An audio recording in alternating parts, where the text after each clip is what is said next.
Knicks Nation. Today is Monday. It's the 30th day of October 2023.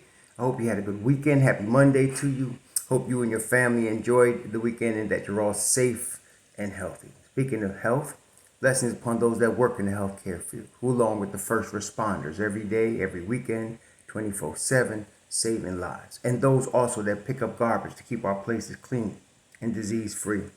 And those that are out here making deliveries for our convenience. Double blessings on the men and women that are out here trying to help rescue, deliver, and recover teenagers and children that are the victims of child molestation and pedophilia, the victims of prostitution and child prostitution, the victims of pornography and child pornography, human trafficking and sex slavery. Double curses on all the perpetrators of these things, those who profit from these things, and all the perverts that create this heinous industry. Finally, blessings upon the homeless, almost 600,000 men, women, and children homeless in the United States and millions around the world in similar or worse conditions. Blessings upon them, for theirs is the kingdom. So today, I was going to today do a preview of a big series coming up, home and home with the Cleveland Cavaliers. Early season test for the Knicks. We'll do that tomorrow. What I wanted to address clearly and cleanly today is the NBA 2K latest trade stuff. The thing is, for me, myself, when a trade rumor comes out and I know it's BS, I always take note of who reported it. Because that way, when they report something else, I know the first thing to do is discount it because they already reported BS. Which is why, like when a Mark Berman used to report stuff for the Post, he has reported so much BS in his career trying to create something drama that wasn't there, that when he posts something, I take it with a grain of salt automatically because mostly it's not true. So this guy, Pompey, whoever he was from Philly, reported this trade that the Knicks tried to do with Philly. And Ian Begley checked with Philly and said the reported trade is irrelevant. So the Knicks are not getting Joel Embiid. Period. End of story. Okay? So we can stop that. Now, there are people out here that just love to live in the world of fantasy. Hey, seriously. So if that's the case, keep fantasizing. But for those of us that are in the real, in the moment, understanding what really is, Embiid ain't coming to the Knicks under any circumstances. And if you actually want proof of that, watch the game against Portland, their home opener this past weekend.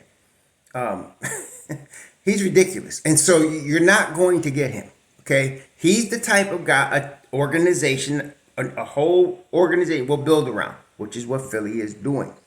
They're actually a better team without James Harden. Believe that, in my opinion. So then you're not getting Embiid.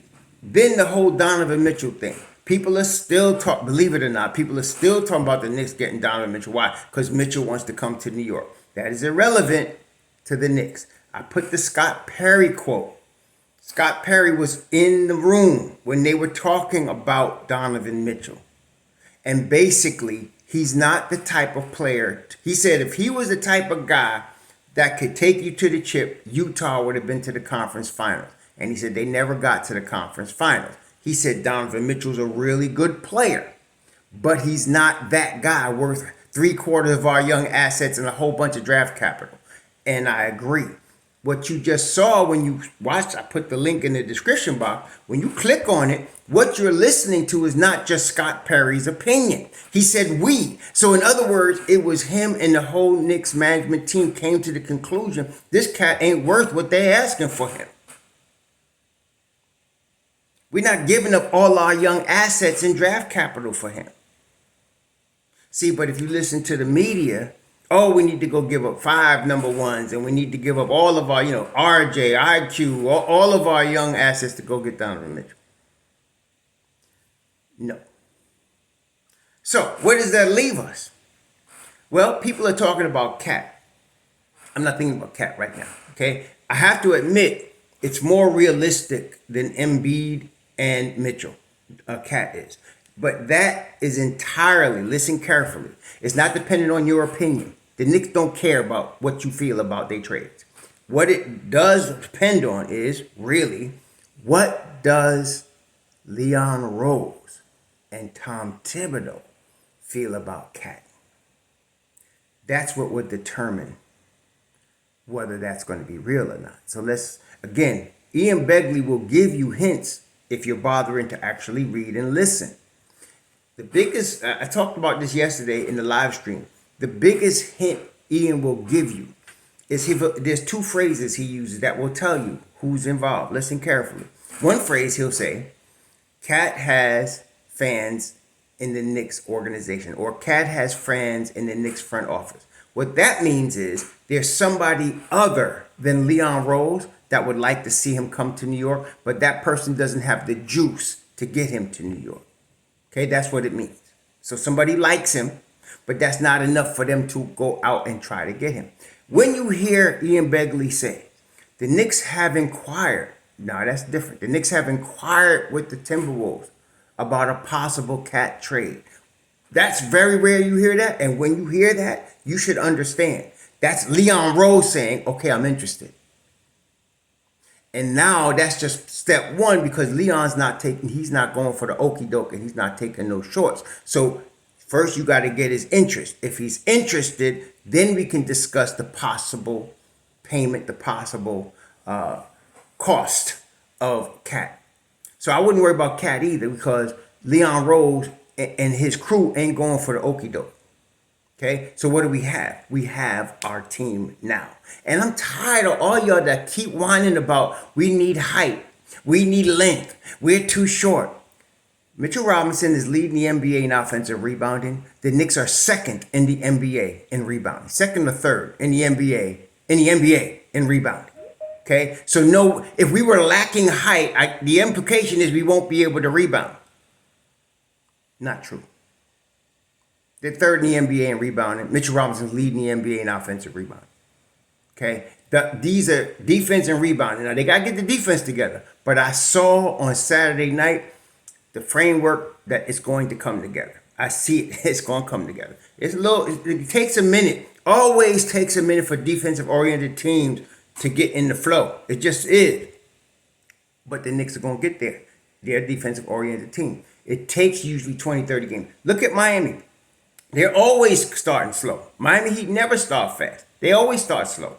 But they finish strong. Because once the defensive sets and everything come up and they flow right, and then they start to play. That's the Knicks too. Every year Tom Thibodeau's been here, they started slow.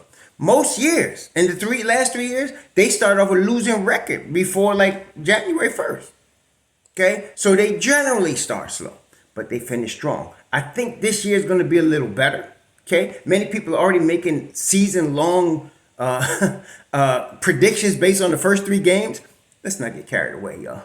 They got a nice team. Dante's going to be really good off the bench. The Knicks are going to be there at the end in the mix. And nobody wants to mess with us in the playoff. And there's no, as I said before, there's no team in the East the Knicks can't play with in 7-game series. None. And so this week, we're going to see some early tests with Cleveland twice, and then you got Milwaukee on Friday. So this is early tests for the Knicks. Let's see where we at. And I'm looking forward to them, because I do want to see where we at. It doesn't mean they're not going to be good by the time you get to April. Remember, Knicks Nation, you want to be playing your best basketball not in October, in April. Okay? That's when you want, and the Knicks will be there. So, and then all of this talk about being worried about Julius Randle, will y'all please stop? Dude's playmaking. He's going to be all right. Don't worry about Julius. He's going to be there at the end. Brunson's too good to not be. See, so we're going to be in good shape. But forget the NBA 2K trades. Forget Embiid. He ain't coming. Forget it. Donovan Mitchell. Forget it. Okay? Let's move forward with what we got. I hope they don't get Cat. That's another story. We'll deal with that if it comes up. I hope they don't, though. Anyway, y'all enjoy your Monday. Shalom.